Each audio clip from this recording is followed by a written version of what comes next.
Welcome to the Project Endure podcast, the place where we talk about life, endurance, persistence, perspective, and so much more. I'm Joe Rinaldi, and I'll be your host. Let's jump in. Before we get started, let me share a quote with you.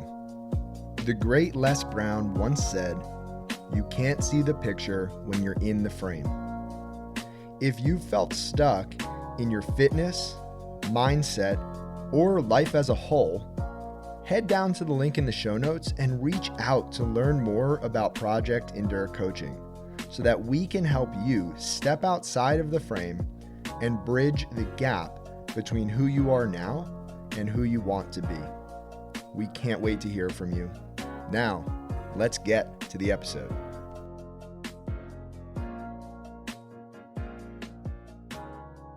Welcome back to the Project Endure podcast, episode 124. We have myself, Joe Rinaldi, and we have a very special guest in the great state of Virginia, the one and only Gregg with two G's, Jerez. Gregg, what's going on? Hey Joe, how you doing, man? First of all, thank you for having me on the podcast today. Thank you for taking the time to speak with me, and I'm really excited. I'm looking forward to this, and you're somebody that I've always looked up to, and I've been listening to the podcast now for such a long time. So it's definitely an honor to be on this podcast, especially knowing a lot of the other guests that you have on here. So I'm just really excited and really honored to be here. Man, we're less than a minute in and you've already buttered me up. You made my week. And I've been looking forward to this for a long time as well, Gregg. And I will get into a little bit of how we know each other, what I admire about you as we tell your story. But for people who are listening who don't know who you are, how would you introduce yourself? Well, to start off, I'd just kind of like say that I just classify myself as a human being that's here in the world and is looking for the best way to leave an impact in people's lives. And that's either by spreading happiness, spreading positivity, giving a helping hand to anybody who's looking for it. I'm a son, I'm a brother, I'm a friend, I'm a mentor to many different people. To myself, I look at myself as a big-hearted, caring person that through hard work just wants to become the best version of themselves, really, and trying to be more authentic to my true self day in and day out. And that's by trying to stick to my core values. And those are living life with love, kindness, fun, and integrity. Mm, Man, what an introduction. I'm excited to break a lot of that down. And before we get too far into anything, I wanted to share a quote that I came across this week. And it's from Nipsey Hussle, who said, "If you look at the people in your circle and you don't get inspired, then you don't have a circle, you have a cage." And I am so grateful to have you part of my circle, part of the Project Endure circle. And I 100% am inspired by you almost on a daily basis, Gregg. Anytime I see you, you're smiling, you're positive, the energy you bring is contagious. And I'm curious to kick us off. Have you always been that way? So I want to say that I have, and it's actually funny because, one of the things that people always relate when they talk about me is that I'm always smiling. And I mean, you just mentioned it, right? And I don't know, like people like are always like, are you just kind of like, goofy and are you trying to smile? Or are you just kind of always in a happy mood and smiling? And it's almost like sometimes like my smile is just like glued onto my face. It comes like as nature. Like it's kind of like my first face expression, and my dad sometimes gets mad at me because even in situations where I shouldn't be smiling, like just it just happens. Like I just smile. And then he thinks I'm not taking certain things serious, or he thinks I'm making fun of like situations that shouldn't be funny. And I'm like, no, no, I mean, I just can't help it. It's just kind of like there. But I also think that there's always like a reason to smile, even in bad times, even in tough times, even when in theory there shouldn't really be a um, why you're smiling, but there's always a small impact that, you can bring a smile to it and it can change whatever's going on in that specific moment. I love that. I agree so much with that, and it's so hard for so many people, and it's really awesome that it comes so easily for you. I am wondering, when's the last time you felt sad? if you don't mind sharing. Because it's and I the reason I ask that is because it's hard for me, and I think I would imagine it's hard for a lot of people who know you, Greg, to imagine sad Greg. And I'm wondering when the last time that you can remember that comes to mind that you felt sad, whether that was for a minute, for an hour, for a day, or for longer. When's the last time sad Greg was around? So I would probably say actually not too long ago, and maybe about 2 weeks ago. So I went back home for a friend's wedding that was getting married, and I took an extended trip back home. I stayed at my parents' house, and I went down for a couple extra days, not just like the long weekend for the wedding.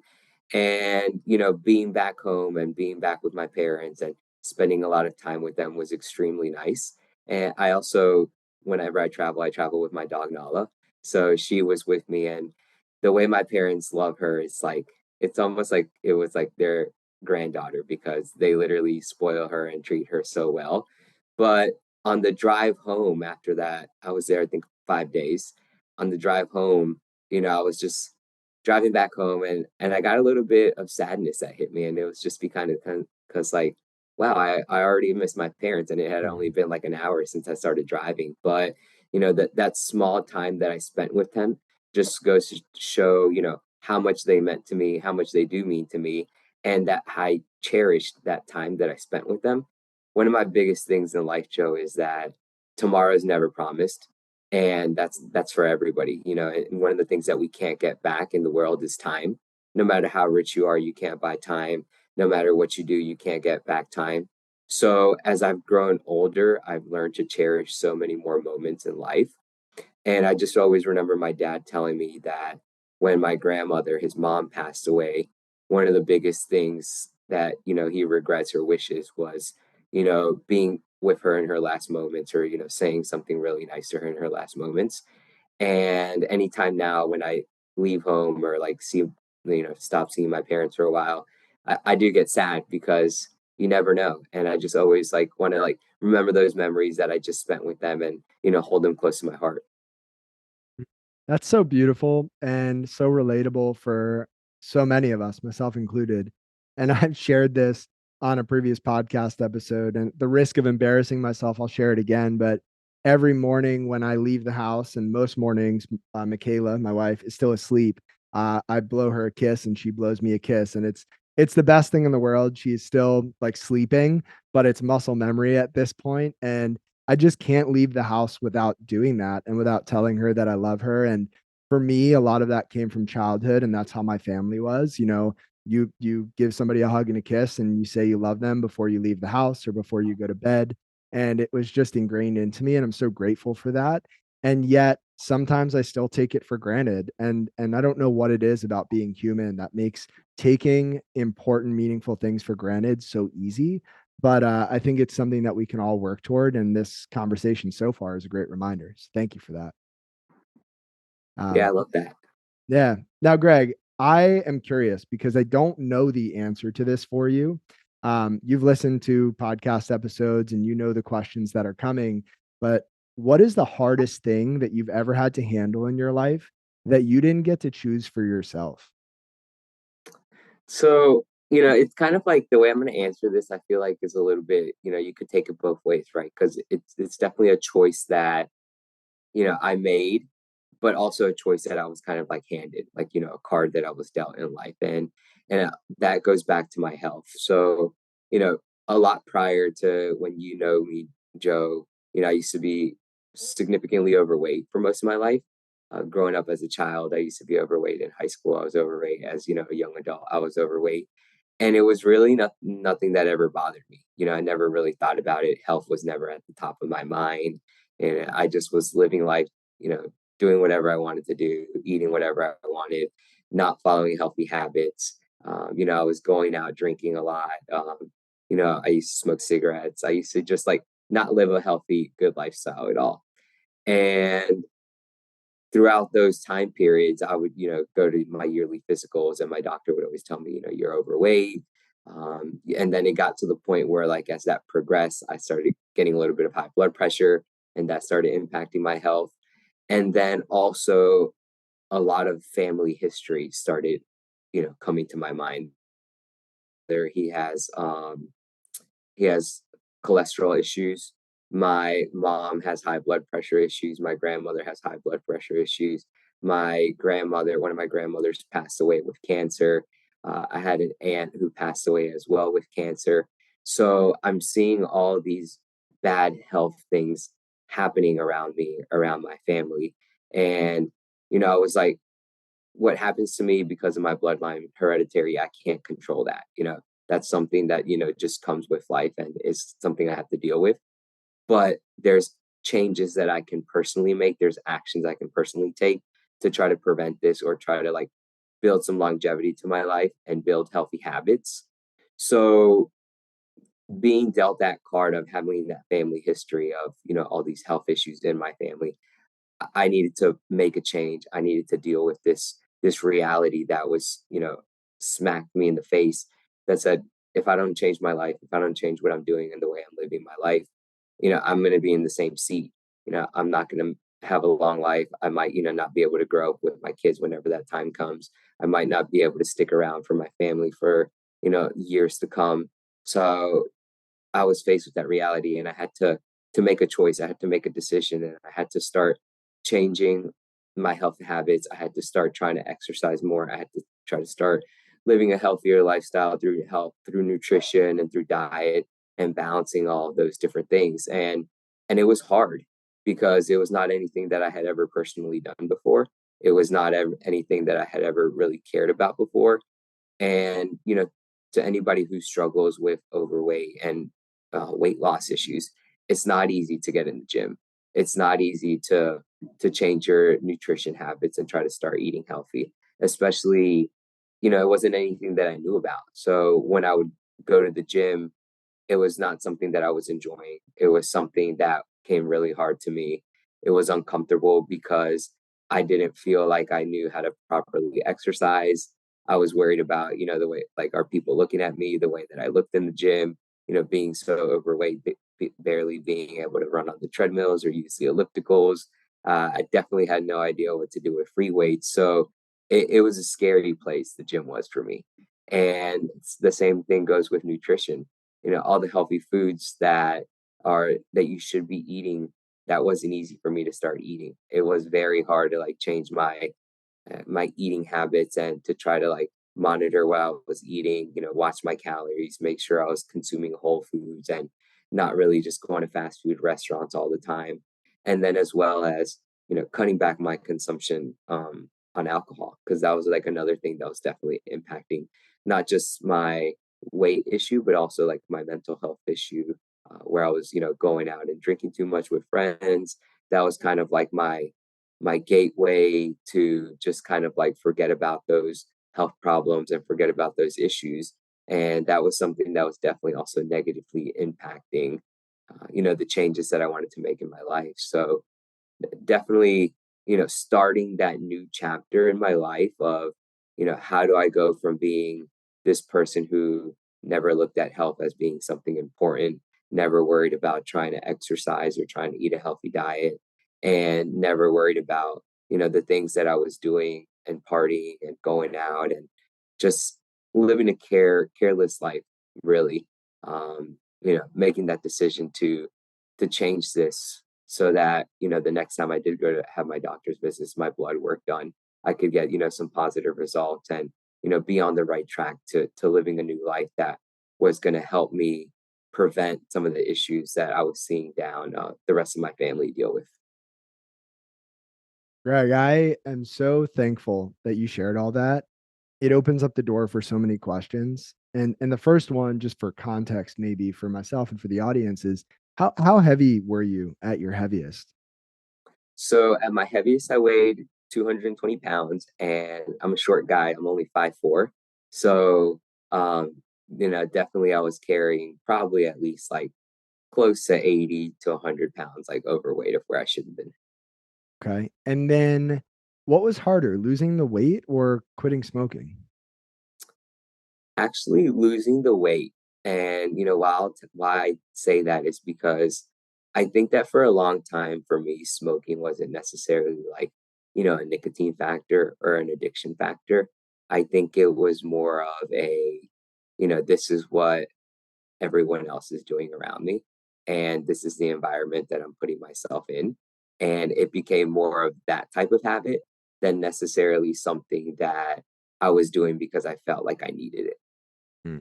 That makes sense. So you kind of lead me to the next question, which is how did you change your environment? What was that like?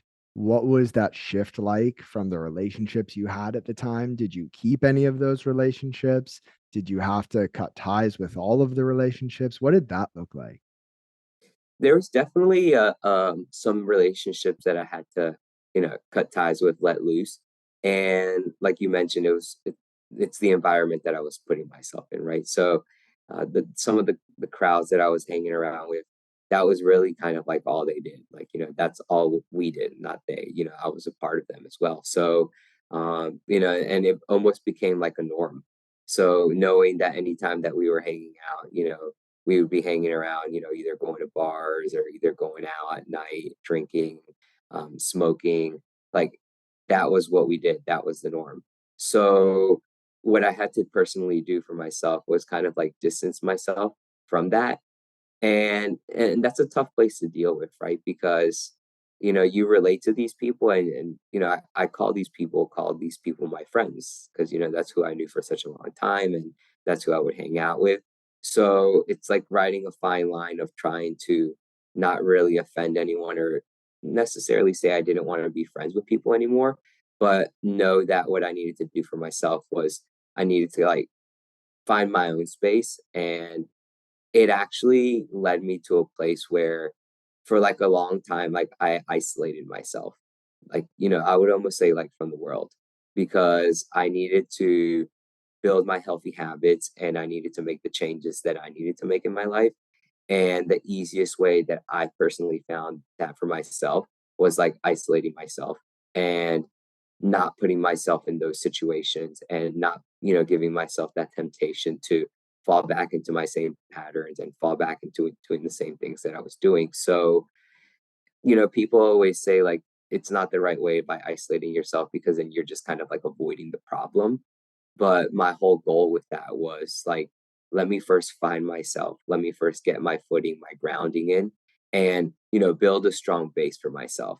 And then I can go back out, and when I have more full control of myself, and when I can say that, I can say no to things like, hey, somebody offers me a cigarette, I can say no. Hey, you want to drink, you want to, do this, do that. I can easily say, respectfully, no, thank you. I want to spend time with you guys. I want to see you. But, these are kind of like, my boundaries, and this is really who I am now and what I'm trying to do. And, it was nice because I did have, certain people that were really open and accepting to it, and they encouraged me, and they're like, they had my back, and they were like saying, we respect you. Yeah, absolutely, thanks for still coming around. But then you also have like, the opposite effect, where like people are like, oh, you're just being, boring, or you're not fun anymore. I still have friends that sometimes they'll send me a note, and they'll be like, oh, we miss old Greg. Because they always say like, I'd like be the life of the party, or I'd, be like the fun of the party after a couple of drinks and things like that. So yeah, isolating myself, Joe, and then also meeting new people and putting myself in new environments. So I had a couple actually work colleagues that I worked with that, I mentioned to them, what I was trying to do, that I was trying to get healthier, and I, wanted to start going to the gym, and I wanted to start eating healthy. And they were actually like super supportive of this, where they, were willing to say, we'll go to the gym with you, we'll start going with you after work every day. And that's how it started, really. That's how I was able to get back into the gym and started feeling comfortable in the gym. I specifically had two work coworkers that they would go with me every day after work. We would get off work and we would go to the gym together, and we would work out for an hour, hour and a half together. And, I feel like I owe so much of my change and the person that I am today to those two people, because if it wasn't for them, I don't think I would have ever maybe felt comfortable in a gym, and I don't think I would ever have been able to at least, get the wheel moving in the gym and start working out and feeling comfortable in there, to where now the gym is like my favorite place to be. Like there's nowhere else I want to be. But without those two people, helping me kickstart that and, putting those people in my corner and in my environment, that definitely has a huge impact on, being able to make that change. I've got a few questions, but let me start with this. When somebody sends you a message and says, "We miss old Greg," what does that do to you on the inside? What comes up for you when you hear that and when you think of old Greg? Well, the first thing is kind of like, I mean, new Greg's like way better. I'm like, Yes. I mean, you must not be around new Greg enough to like know how much more fun that is. Um, but a little bit of it, it makes me a little bit sad sometimes, right? Because it makes me think two things, right? Like one is like, do those people not appreciate who new Greg is? Do they not see like the new value that I'm trying to bring out into their lives and into the world and into those around me? Um, but it also makes me sad. I'm like, in terms of, did they only like me back when we used to hang out because of, the things that we did? So it definitely brings kind of like a little bit of sad moments. And, it does a little bit of heartfelt moments where it stings a little bit, especially not knowing where, the intentions they're coming across with saying that. So that's definitely how it makes me feel. I don't know your friends or your prior friends, however you want to categorize that. And I don't know the circumstances, but I will say that a lot of times when people make big life changes and the people around them don't understand those changes, it could stir up fear, right? People tend to be afraid of things that they don't understand. And also, people tend to not want to be around things that challenge them beyond what they feel ready for. And if there are people who were in your life and saw you moving in this direction that deep down inside, maybe they also knew they should be or wanted to move in that direction, but just weren't prepared to do so, it might be really uncomfortable for them to think about all the great things that Greg is doing as he becomes new Greg. And they might feel uncomfortable being around that for those reasons, which I think is possible. And with that, Greg brings me to my other question. So, this other question, I'm going to give some context, but when I stopped drinking my first semester of college, I also isolated myself. I was the kid in the library at midnight on a Friday with his, hood up, sweatshirt on, just laser focused studying while everybody else was out partying. I was the kid in the gym early in the morning and again late at night while everybody was hungover and then partying again.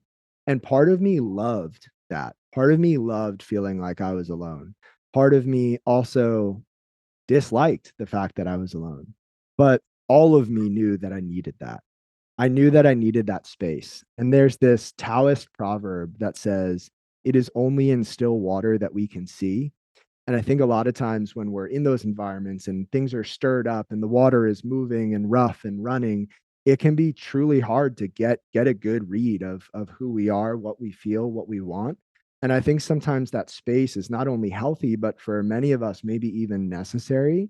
And so I'm curious what you would say to old Greg if you could go back and say anything as he was getting ready to make that change and to isolate himself. And in the same breath, like what would you say to somebody who's in that spot right now who wants to make that change, but just isn't sure how to go about it? Yeah, I would definitely tell myself, my prior self, don't be scared and to trust my intuition because, looking back on those times now, it's definitely scary times. And one of the biggest fears, like as humans, is, what are people going to think? Or how are people going to react, or how is this going to impact like my daily life? And those were a lot of my fears. Like, when I isolated myself, I had a lot of FOMO, like, that fear of missing out, that fear of not being at all the different events that, I would get invited to or that I used to partake in. And I think that it took me a lot longer to step into that isolation and to put myself in that situation of where I needed to kind of like do my own thing so that I could find myself and build these new healthy habits that I wanted to do. But it took me so long to do it because I was scared of missing out on, quote unquote life, that I wasn't going to be having fun in life. And also what others were going to think, what others were going to be saying, and what people were going to be talking about me behind my back.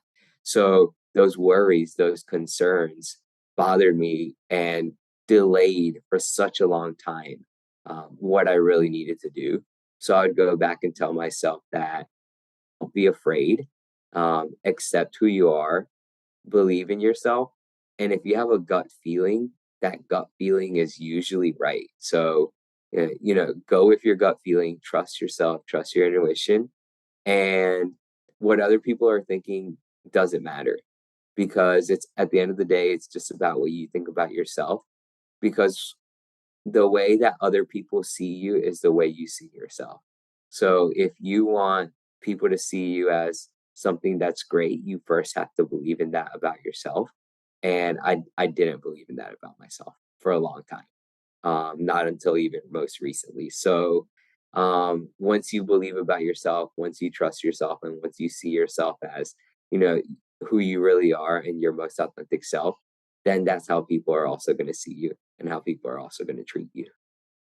That's so true. And one of my favorite phrases is, "You'll never rise above the opinion you have of yourself."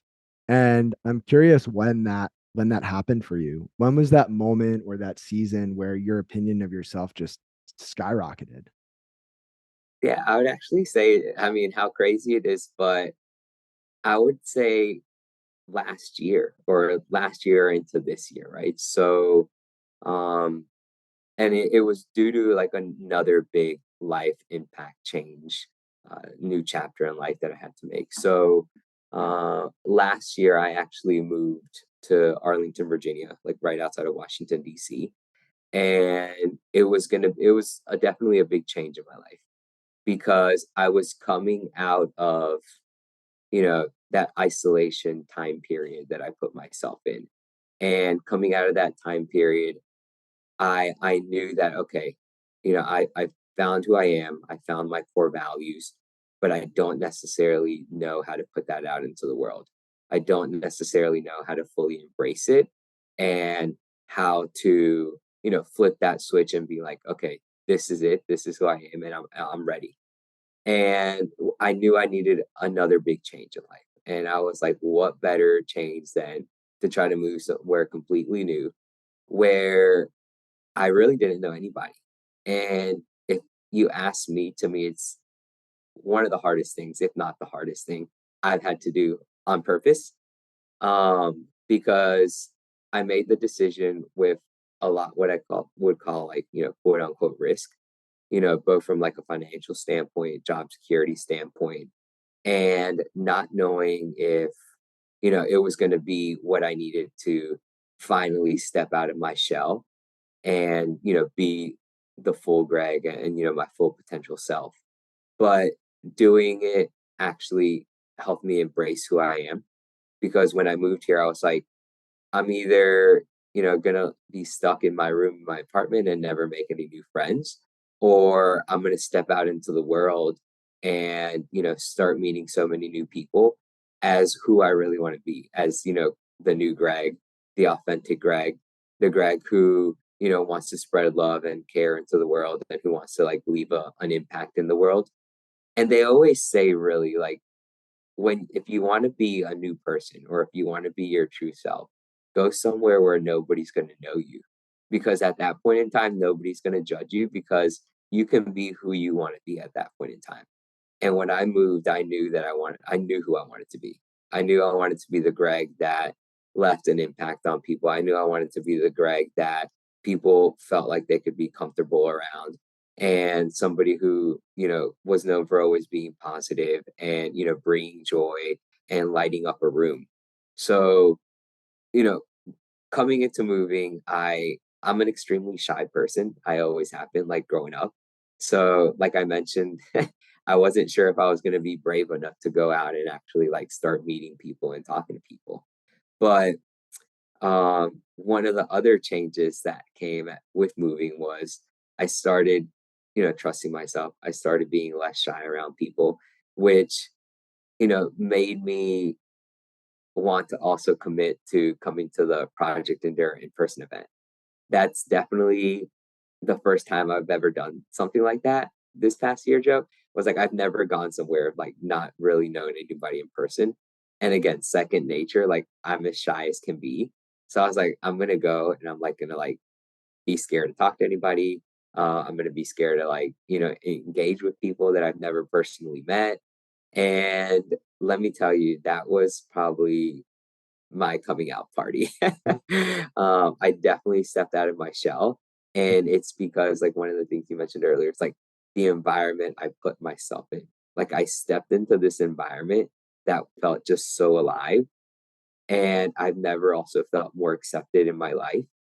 And by feeling accepted, I just felt like I could finally truly be myself and not really worry about anything else other than who I want to be and what I want to put into the world. And it's because everybody was embracing it and everyone there, left me feeling like they truly believed in me and they truly appreciated me as a person and as a friend. And that was with them, barely even knowing me.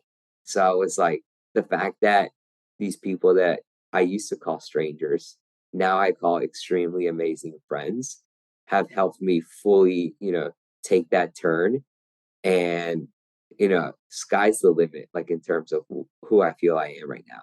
And I've never been more confident and more sure of the person that I am and what I want to do in my life than the way I left that weekend. So, thank you, Joe, and thank you to the Project Endure community and everyone that was there that day, because it's been a life changing impact that one Saturday. What can that do? I mean, it's crazy. Man, I don't even know where to begin, Greg. I'm so thankful to have you as part of our community. And the fact that that one day was such a spark and has sent you on this trajectory that you were already on, and maybe it's just accelerated it, makes me happier than I could express with words. I know watching you connect with people there and then watching those relationships continue to blossom, Dan Marchese and Vin Kennedy, two previous podcast guests, those people come right to mind. And it seems like every time I open up social media, you're running an ultra marathon distance with Dan and or Vin, smiling at the camera, doing something crazy.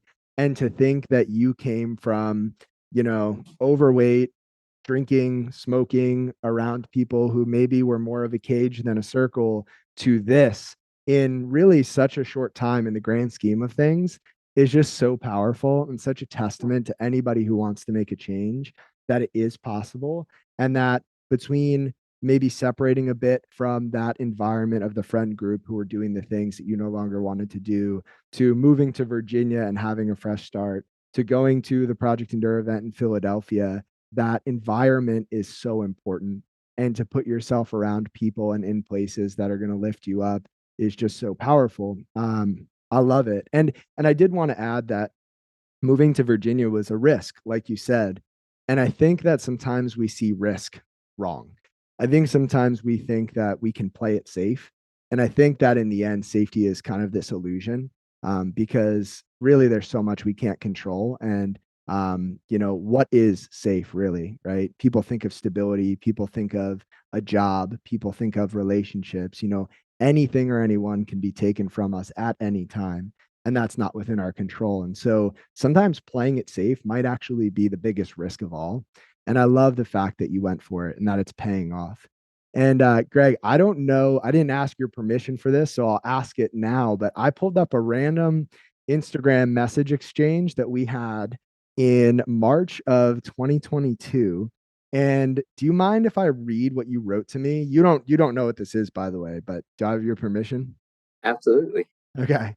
So I believe this was a story I had posted about putting in another offer for a house and not getting it. And I had shared on social media that I was feeling a bit down about that. And you said, Joe, this saddened me so much today.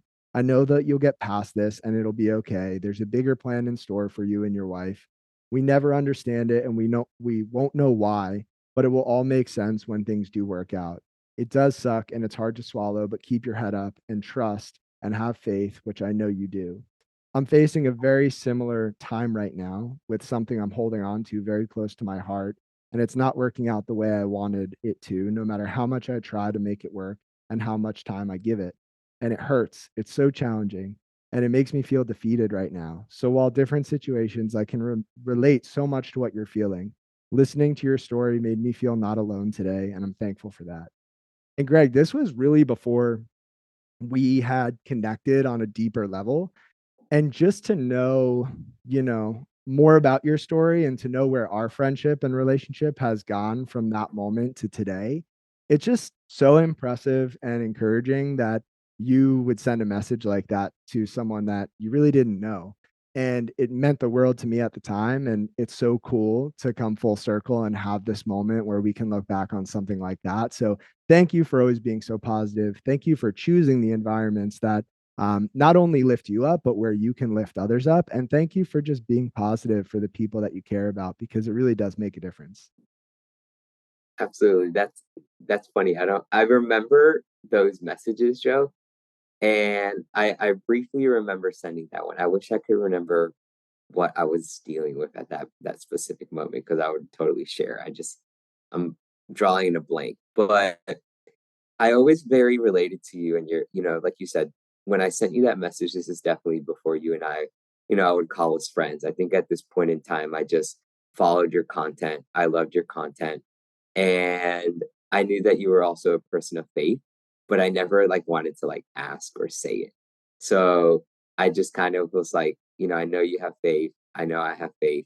And I'm a very, very firm believer of things always happen for like a reason and when they're supposed to happen. Growing up, so many different things in my life didn't play out exactly when I wanted them to. And things that like I knew should have played out and didn't happen would leave me feeling very frustrated, very angry, just to come find out either like a couple months down the road or a couple or even like a year or two down the road, something else happened that I was like, wow, if that other thing would have happened, this wouldn't have happened. And this is like way better. So um hardcore firm believer of trusting in the process and trusting that things always work out the way they're supposed to and when they're supposed to, and there's always a plan. We don't know the plan, we might not see the plan, and sometimes like our desires blind us so badly that we think we know everything and we really don't, and what's not meant for you won't be for you, and what's meant for you will. And you just sometimes we just have to trust that. And it's human nature. It's really hard to do that sometimes. So I kind of like have like this perspective on life now where like things happen for a reason. And I always like to say life is good after anything that happens, like good or bad, life is good, no worries. And everything happens because it was supposed to. And I have faith that on a bad day, or a bad situation, something good's coming down the line somewhere. Yeah. And I'll share a quote that will resonate with you. It resonates with me. It'll resonate with anyone who is a person of faith. And for the people who might not consider themselves people of faith, I think there's still wisdom here that can be extrapolated and hopefully be applicable. So this is from Charles Spurgeon, who said, God is too good to be unkind, and he is too wise to be mistaken. And when we cannot trace his hand, we must trust his heart. So speaking to the fact that even when we can't follow the plan and we don't see the pieces falling into place, or we don't understand how it all works together, or it all works for good, we have to trust that that is the case. And I don't think that optimism is this wishful thinking that doesn't matter in the end. I do think that optimism and hope and faith are incredibly powerful. And I've yet to meet a person who has come out of a hard time better off than they were before, who doesn't have some sort of hope or faith or optimism. And I really think it's such a powerful binding ingredient in life and that we all need more of it. And so, again, thank you for spreading it. And to transition a bit, Greg, away from what we've been talking about toward one of the big topics that Project Endure cares about, which is the topic of endurance, something that you've embraced and I've watched you embrace. And again, I'm going to throw this on the air because I don't know what world record you're going to break someday, but you are a fast man. What does the word endurance mean to you? So for me, endurance means just being able to push yourself personally through very tough and hard situations and being able to endure and be ready for whatever's going to happen. So whether that be, doing something hard physically whether that be doing something hard mentally, being able to endure that storm that's going to come. And there's usually always a tough storm that's going to come with all, good things. You have to go through some type of struggle and some type of challenge, especially if you want to grow and you want to pursue big things. So being able to weather that storm, being able to endure through the hard times, being able to embrace the hard times as well, and fall in love with those moments because though enduring hardship, enduring pain, enduring struggle is really where we grow, where we get stronger, and that's where the success happens. When you look back, like if you're not enduring through something, if you're not going through something hard, you're not really growing. You're not really bettering yourself. So enduring is pushing yourself, stretching your limits, never giving up, and succeeding and achieving things you never thought were possible because you were mentally strong enough to endure the storm, get through the storm, and push yourself. I love that definition. And I believe that one of the greatest enemies to endurance is an excuse. One of the greatest enemies of endurance are excuses, I should say. And I've got this quote from Hal Elrod. It's a long one, but it'll fire you up. So if you're listening to this podcast, buckle up, turn up the speed on the treadmill, watch the speed limit if you're driving because you'll be over the speed limit if you don't pay attention here. So Hal Elrod said, "Those who only do what they feel like don't do much. To be successful at anything, you must take action even when you don't feel like it. Knowing it is the action itself that will produce the motivation you need to follow through. When you value your integrity at the highest level, living in alignment with your word and following through with your commitments, no matter what, there are no limits to what you can create for your life. However, when you make excuses, justify doing what is easiest, and choose the path of least resistance, you will live a life of mediocrity, frustration, and regret. Live with integrity as if your life depended on it, because it does." And I'm wondering for you, Greg, what are those moments where excuses creep in? What are those moments where it's tempting to take the easy road? What are those moments where maybe you think, I'll just take my foot off the gas just today? What do those look like? Where do those happen for you? So in my current chapter in the current season, this year I set out a goal where I wanted to sub three a marathon. So I set this goal for myself after running the Miami Marathon in January, where I was like, by the end of this year, I really want to run a marathon sub three. I really want to qualify for Boston, and I have this fire inside of me, Joe, that I want this really bad, and I've committed myself to it, and I'm not letting my foot off the gas. Can I say that it's always easy? No. Can I say that I want to go on every single run that I do? No. Can I say that, especially on the days that I know where I have to go hit, my fast paced splits? There's definitely I don't love those. I don't enjoy those, but the promise that I committed to myself to do this is what kept me going for a long time. But it's actually transformed into be a little bit something more these days because now I feel like I have so many people that look up to me and so many people that believe in me. And that means more than anybody will ever know. So I feel like I can't let all those people down. And I also have to feel like I have to be an example, to those around me. Because people always ask me, like, how do you always go so fast? How do you always work out so much? Do you ever take a rest day? How do you get up at 3:45 every day? Like all these questions.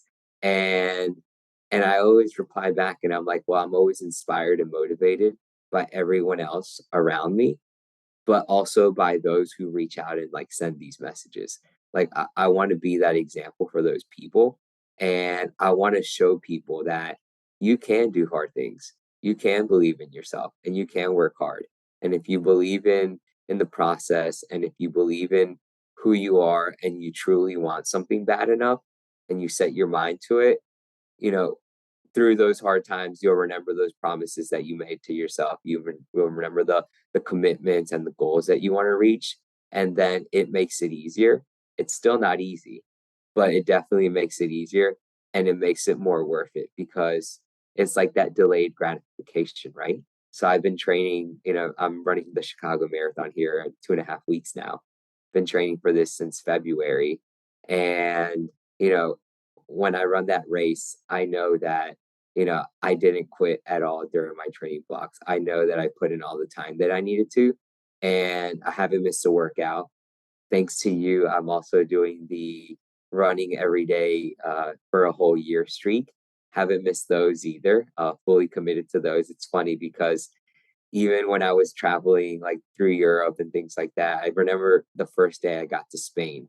I hadn't slept in like 26 hours and we had to go to like a soccer game, like right when we like landed. I had like a 30-minute window to get to the hotel, shower, and like get ready before they picked us up. And I was like, I have to go run this mile before we leave. So I literally hopped out of the taxi that picked us up at the airport, already had my running shoes on, and ran a mile before I even went into the hotel because it's the commitments that we make to each other.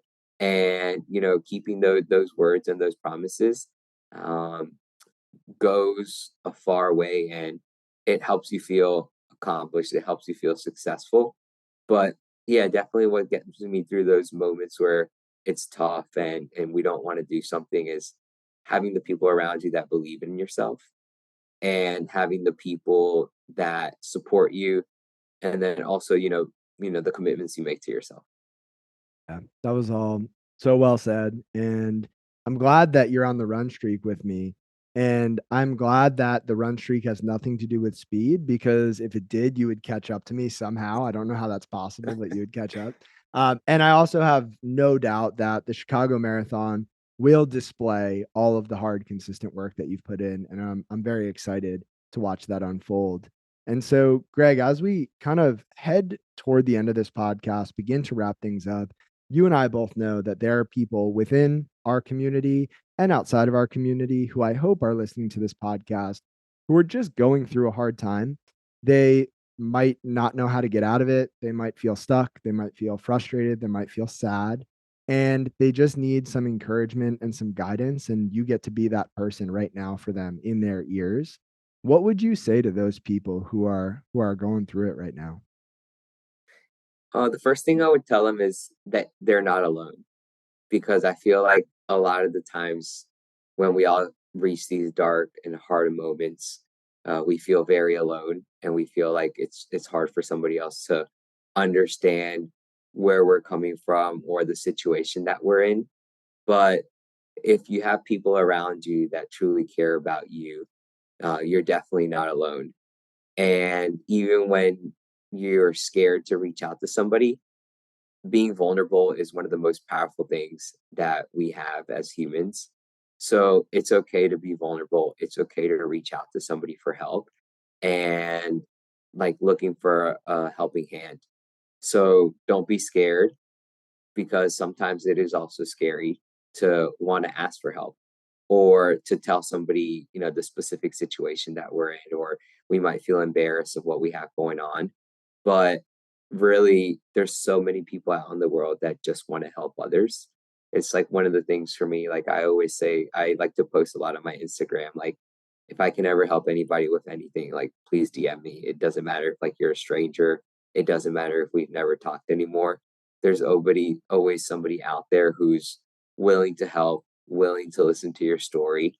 And sometimes like just talking to somebody helps so much. It helps like take this weight off your shoulders by just sharing what's going on, sharing your feelings, and laying all that out there sometimes is like one of the hardest things to do, but it's also one of the most rewarding because then you can also see that other people can relate to you and there are good people in the world.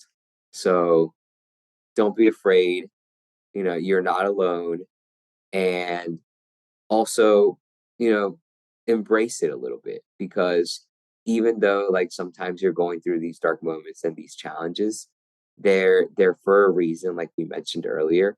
And if you embrace it, you will grow from this. You will get out of these tough situations, and you're going to come out a better person, a stronger person, and you'll then also be there for the next person that needs you. Because I can promise you, probably not the first that's going through whatever situation is happening, and you're definitely not going to be the last. So you're going to have such a powerful tool at your hands to help the next person in line. And it goes back to like one of the things that I want to make sure that I do in my life and my time here is that if I can just like help change one person, or if I can make one impact in somebody's life, and then that person can do the same to the next person, we're leaving a ripple effect out in the world. And that's how we're going to leave the world a better place. So, embrace the moments. Don't be scared. You're not alone. Trust yourself and help the next person. That reminds me of a quote that I love. It's from Paul Shane Spear, who said, "As one person, I cannot change the world, but I can change the world for one person." And you're right. If we can do that and we can continue to pay that forward, that ripple effect is powerful and it can spread far beyond what any one of us can do by ourselves. I also want to share that I was watching this speech the other day, and there were about 100 people in the audience, and the speaker said, "Raise your hand if you like to help other people." And everybody raised their hand. 100 people raised their hands, and they put their hands down. And he said, "Now raise your hand if you're good at asking for help." And 2, 3 people out of the 100 raised their hands. And there was this moment for me, and I imagine everybody in that audience, where you realize, oh my goodness, like people really do want to help, right? Like I think there are more good people in this world than we realize, and we just don't slow down enough and have deep enough conversations to realize it. But people want to help. We just need to be willing to ask for help. And so if you're listening to this podcast, I can speak for myself with confidence, and I can speak for Gregg with confidence, and I can speak for anybody else in the Project Endure community with confidence. Reach out, and we would love to be there. No matter what you're going through, no matter who you are, reach out because we care and we mean that. And Gregg, I'm just so grateful for you, for the way you show up in our community, in your city, in the world, in this life. And I'm so grateful that I got to know more about your story. And I can't wait to just watch the rest of it unfold because it's going to be awesome, man. Thank you, Joe. Yeah, I truly appreciate that. And, I feel like it's only the beginning, vote for my new chapter in life, and as well as for you and, the Project Endure community and everyone else around it. I just feel like we're going to leave such a great impact in the world, and, we're making change. And that's why I believe in this mission. That's why I believe in you. That's why I believe in Project Endure. That's why I want to be a part of this community. And we have a lot of similar core values, and I think that that goes a long way. And I think that's why we relate so well. And I also have one quote for you. Love it. So a quote that I feel like resembles a lot to myself and kind of like what we've been talking about today is, no matter what happens in life, be good to people. Being good to people is a wonderful legacy to leave behind. And that's by Taylor Swift. Amazing. I am so glad you brought a Taylor Swift quote, and an amazing one at that. And Gregg, to wrap it all up, if people do want to reach out, if they want some of your positive energy, if they want to connect or ask for help, where's the best place for people to do that? Definitely on Instagram. So my handle is at G Jerez 758. And yeah, anything I can ever do for anyone, anybody ever just wants to talk, have somebody to, share, what's going on in their life or is looking for help.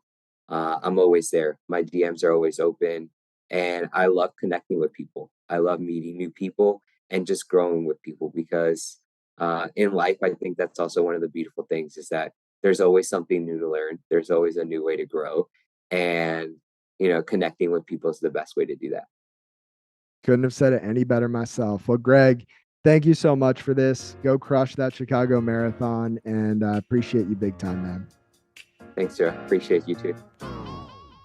If you enjoyed this episode of the Project Endure podcast, go ahead and subscribe, leave a review on your platform of choice, and share this episode with a friend. It helps us get more conversations like this out to more people like you. We appreciate you, and we'll talk to you next time. And one more thing. If you're looking for a community of people all striving to be better together, check out the Project Endure Hard Things Club. The link is in the description below. We'd love to have you.